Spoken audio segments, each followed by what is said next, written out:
Our next speaker is Barry O'Donovan, Sustainability Officer at ABP Food Group, and he's been working there for a few years now, but he's helped the group achieve significant reductions in carbon emissions, water usage, energy consumption and waste generation.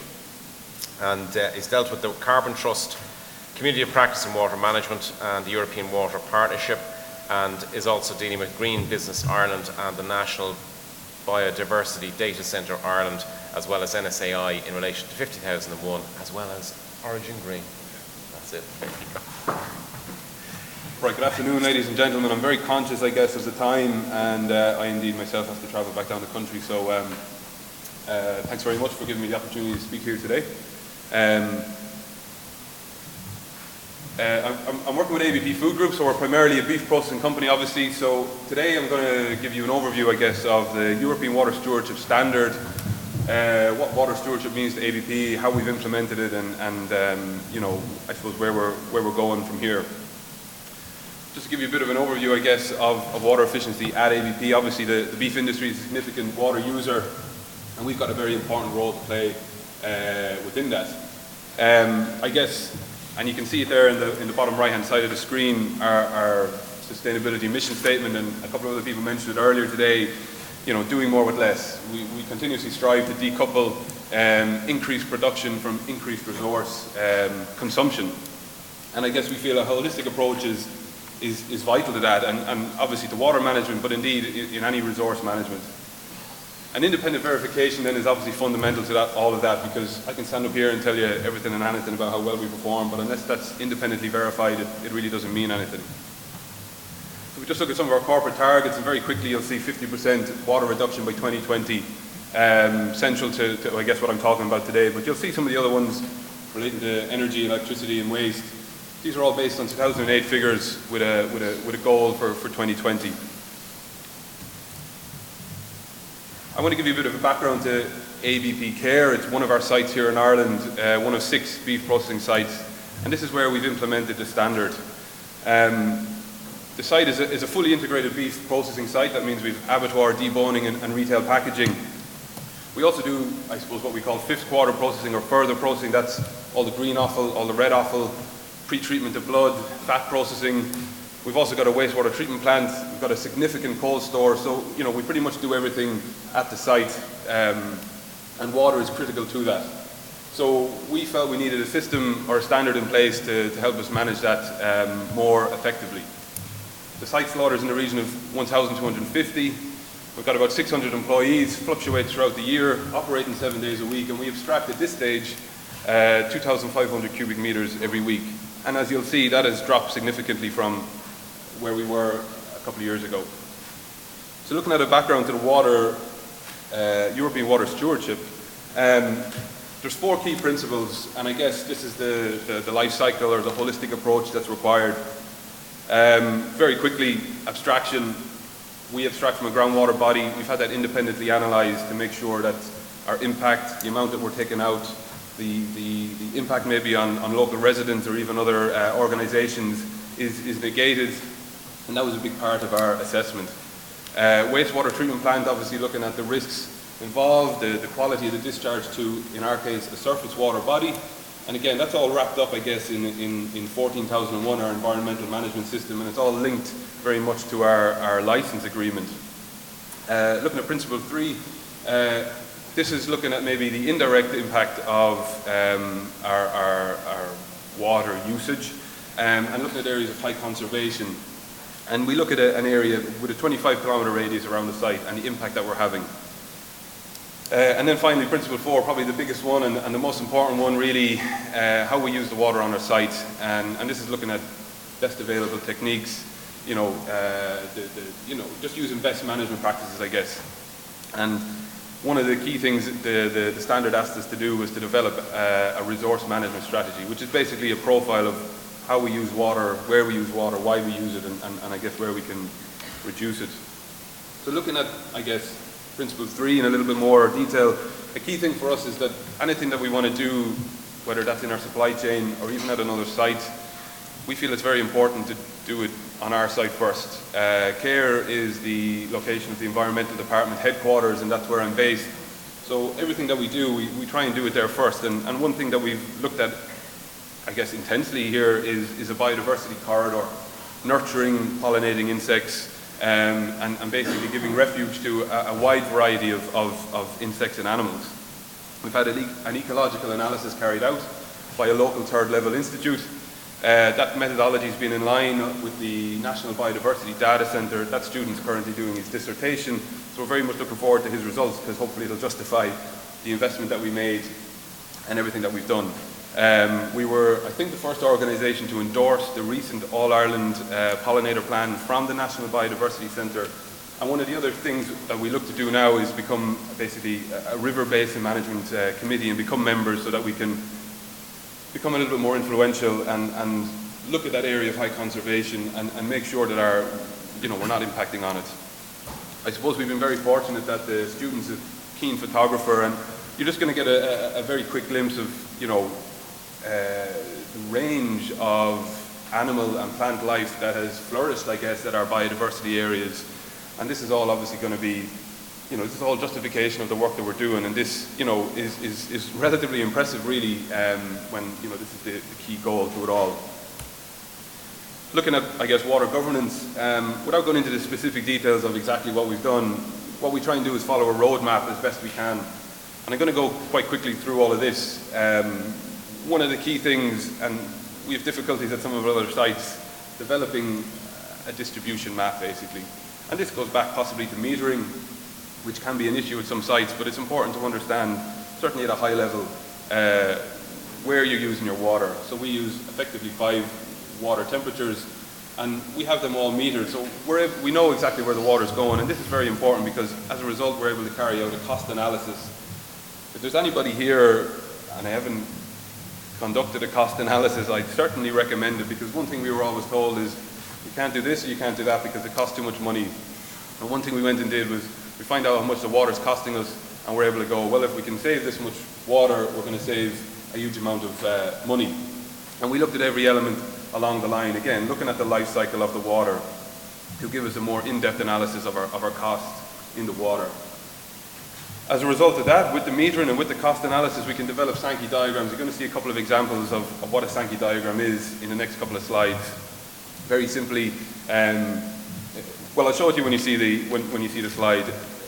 As a result of doing the Sinki diagrams, you can identify areas of significant water users, and this is obviously very important to identify areas that need to be reduced, whether that's a facility or a production line or a specific device. Until you know how much it's using, you're not going to know whether it's using too much or too little, or whether it's working efficiently. So this is an example of the Sinki diagram. The lines on the diagram represent the volume. So the thicker the line, the more water that's being used. Some of you may be aware of this type of diagram, some of you may not. People on our site have engaged with this a lot more than maybe a lot of the other words that I've just put up. It's very visual. It tells people quite quickly where the large volumes of water are, and obviously you can see in the beginning when we take it out of the ground it's quite thick, and as it snakes its way through our facilities, that volume of water decreases. But this is only telling us part of the story. Obviously, as I said, a cost analysis is very important, and this is what happens when we assign costs. So the previous one, this is the exact same data, the exact same volumes, we've just assigned a cost analysis, and you can see straight away the diagram has become completely skewed. Areas in the previous diagram that maybe didn't look too impressive have become very, very thick, and you realize where the cost is. And this again is another great tool to focus attention and focus maybe investment and funding into particular projects. So continuing maybe the roadmap, I suppose, that we try and use. As a result, developing a strategic sub-metering plan is very important. One thing we've seen is meters are obviously very important, but people tend to just put them everywhere. Either you don't put them in, or you just put them everywhere, and they're often not in the right location, and that can lead to its own problems. So strategy is the key word there. Think about it. Why are we putting a meter in here? What's it going to deliver to us? And what are we going to be able to do as a result? Measuring and monitoring data is obviously key. A few people outside, trying to sell monitoring systems. This is critical, I guess, in an area that I suppose we're falling down. We have the data. It's about presenting it now in a coherent dashboard, I guess. establishing KPIs, and a lot of people have spoken about this before, and setting targets is obviously very, very important. And this is what's going to drive, I guess, continued reductions. And then after all of that, that's when you implement the water reductions. People tend to jump into these things and do the reduction initiatives first, but we feel it's very important, and certainly we've learned our lessons that you need to follow that step-by-step guide, and the reduction initiatives come down the track. That's actually typically the easiest part. Managing it properly, doing it strategically, and being able to verify your savings, that's the more difficult part of making water reductions. And central to that is top-level buy-in. Without that, it's going to be very, very difficult to make any kind of reductions. Ownership from operators, that's the operative staff, I guess. These are the people that are turning on the taps. These are the people that are directing the hoses. These are the people that are switching on the devices. If there's no buy-in there, you're never going to make any reductions, because they need to feel involved, and it's central. I mean, it's just disrespectful not to get these people involved. You need to ask them questions. You need to show them the progress. You need to show them your results. So looking at the performance, and in the first graph you're going to see our reductions in water, and over the years it's maybe been at the same level, but in 2014 we made a significant reduction. This is water consumption per ton. And similarly, in the bottom graph you'll see our natural gas consumption. I suppose we focused on hot water because obviously that's where the money is, following our cost analysis, and as a result we dramatically reduced our natural gas consumption at the site. Also, our production went up, so that thing that I mentioned earlier, increased production, and we separated that from increased resource consumption. And when we look at it relative to production, we've made significant reductions, and we expect, when we analyse it at the end of 2015, to see further reductions yet again. Looking at the benefits, as you've just seen, reductions in water and fossil fuel. There are other indirect benefits, I guess, to less treatment, less pre-treatment, less post-treatment of the water, less salt to soften our water. So there's loads of benefits all the way across the board. Obviously increased business performance, staff behavioural change, which is key because it helps in so many other areas of sustainability. But as I said, further sub-metering is obviously very important. And I suppose at the end of it all, and as you can see on the bottom left-hand side of the screen, is the gold standard for European water stewardship, which we achieved about 6 weeks ago. We pretty much achieved top marks across all those principles. There's about 20 sub-questions in each category, looking at an in-depth analysis of your water management. And, we achieved the gold standard, which was no mean feat. Obviously, one of the founding members of the Origin Green campaign, and one of the first companies to sign up. And we've also been triple certification for reductions in carbon, water and waste with the Carbon Trust. Knowledge transfer is another key area that I guess we were very much involved in, and I guess part of that is days like today, and indeed other conferences that we've been invited to. But we're also members of the Community of Practice in Water Management, which is, I guess, a cross-industry group where we discuss water policy and water issues for a number of different industries. And it's interesting to see it's the same obstacles. It might be pharmaceuticals or whatever, but it's the same problems, it's the same issues that everybody faces. The specifics might be different, but it's still always going to be top-level buy-in, or a lack of metering, or not getting staff engaged. And this has been a good platform to be involved in. As a result, we've been introduced to the European Water Partnership, which run the standard, the European Water Stewardship Standard. As a result of being introduced to them, we have been involved, I guess, with VETSIS, which is a European Centre for Excellence in Water Technology. We were recently invited to the grand opening of their new research facility. Very, very impressive. And, just being able to share and also being able to, I guess, learn from these people is a central thing for us as well. This knowledge transfer is a key thing, and we've done it internally as well. Recently at a Stand Up for Sustainability event where we had a coming together of all our sites, all our beef sites in Ireland and the UK, and a couple of other sites in the UK in some of our other divisions, came together, we swapped ideas, maybe a mini version of what we saw today, and just transferring the knowledge basically that we all have at different sites, and more and more reductions basically in resource consumption. And as I said before, staff engagement is a key element to all of this. Independent verification, as I outlined earlier, is critical, and you're going to see areas, I guess, where we've been involved. Finalists in the Food and Drink Award, we've won the OSI Award for Environmental and Sustainability, the Green Apple Award, and we won these specifically for the water reductions at Care. We achieved ISO 50001 certification at Care and indeed the other 5 Irish sites, primarily due to hot water reductions. Okay, we've achieved another standard with the Carbon Trust, a little bit different. It's CO2 in the supply chain, but you'll see other areas then where the bodies that have independently verified, NSAI, SGS, and NSF. NSF did the certification for the European Water Stewardship, and you know, certification from these bodies certainly holds a lot of weight. And I guess one thing that we're acutely aware of is the impact of the supply chain.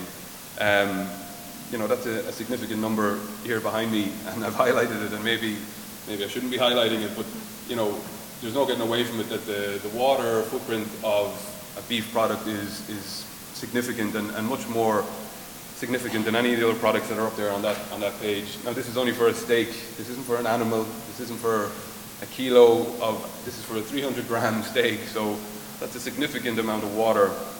Obviously, we'd argue in Ireland that that's probably not as large a number because of the natural rainfall that we have here, but we're acutely aware of the impact, and not just water footprint, but CO2 footprint of the supply chain. It's a big challenge. We have 35,000 suppliers across Ireland and the UK. How are we going to engage with all of these people? You know, it's a big thing that probably ABP aren't going to, you know, solve by ourselves. It's going to probably be a cross-industry collaboration with the government involved as well to try and impact that number and try and get that number down. Thanks very much, ladies and gentlemen. That's everything for me today.